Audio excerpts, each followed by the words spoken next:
একটা বড় প্রশ্ন চিহ্ন পড়ে। দেখুন, হেরে যাওয়ার পর অনেকে অনেক কিছু বলে, সেটাতে আমি মাইন্ড করি না।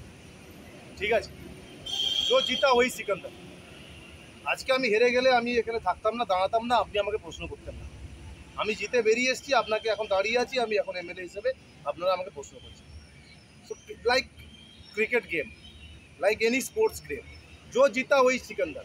कैसे जीता, क्यों नहीं जीता, कौन काठी किया, ও সব কথাবার্তার কোনো মূল্য নেই। ও মাথা পাবলিককে গরম করিয়ে মিডিয়া দেখিয়ে কোনো লাভ নেই। আপনি, আপনাকে মানুষ ভোট দেয়নি, এটা মেনে নিতে হবে। আর এটা মেনেই আগামী দিনে সংগঠনের দিকে মত দিতে হবে। আমার মূল্যায়ন এটাই যে আমরা হয়তো এমপি সংখ্যা কমেছি, কিন্তু 2021 সালে আমরা 77টা বিধানসভা জিতেছিলাম। এবারে আমরা 92টা বিধানসভা জিতেছি। তাহলে 77 আর 92 যদি অ্যাড করো তাহলে 92টা বেশি হয়। তো এখানে দেখতে হবে বাংলায় ম্যাজিক ফিগার কত।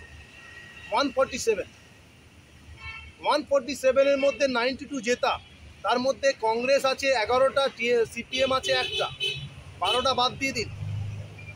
ঠিক আছে, এবং 147 ম্যাজিক ফিগার হলে তার মধ্যে 35টা থেকে 37টা সিট আমরা 1200 থেকে 1500 ভোট মাইনাস আছে, সেই সিটে আমরা নজর দেব। সেখান থেকে আমরা 25টা থেকে 30টা সিট যদি বের করতে পারি, তাহলেই এই সরকার কেল্লা করবে। প্রার্থী চয়নের ক্ষেত্রে কোথাও সমস্যা হয়েছিল বলে আপনি মনে করেন? আমি এই বিষয়ে কোনো কথা বলবো না। প্রার্থী চয়ন সেন্ট্রালের ভোট, সেন্ট্রাল করেছে এবং আমাদের উপরের নেতৃত্বরা সবাই করেছে, সেখানে আমি বলতে পারবো না। আমাকে যেটুকু দায়িত্ব দিয়েছিল তমলুক লোকসভা, আমরা 7টা বিধানসভা জিতিয়েছি এবং অভিজিৎ গাঙ্গুলিকে। একটা জিনিস যে অনেক ক্ষেত্রেই আমরা যেটা দেখছিলাম যে শুভেন্দু অধিকারী তার বিরুদ্ধে দিলীপ ঘোষ বলছেন, অগ্নিমিত্রা পালের বিরুদ্ধে দিলীপ ঘোষ বলছেন, বা একজন বিধায়ক আরেকজনের বিরুদ্ধে জগন্নাথ সরকার তিনি বলছেন। আপনার কি মনে হয় এতে একটা দলের ভাবমূর্তির ওপর একটা বড় প্রশ্ন চিহ্ন পড়ে? দেখুন, হেরে যাওয়ার পর অনেকে অনেক কিছু বলে, সেটাতে আমি মাইন্ড করি না। ঠিক আছে, जो जीता वही सिकंदर। আজকে আমি হেরে গেলে আমি এখানে থাকতাম না, দাঁড়াতাম না, আপনি আমাকে প্রশ্ন করতেন না। আমি জিতে বেরিয়ে এসেছি, আপনাকে এখন দাঁড়িয়ে আছি, আমি এখন এমএলএ হিসেবে আপনারা আমাকে প্রশ্ন করছেন। So like cricket game, like any sports game, जो जीता वही सिकंदर।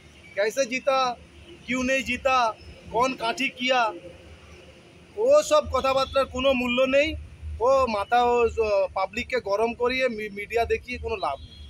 আপনি, আপনাকে মানুষ ভোট দেয়নি, এটা মেনে নিতে হবে। আর এটা মেনেই আগামী দিনে সংগঠনের দিকে মত দিতে হবে।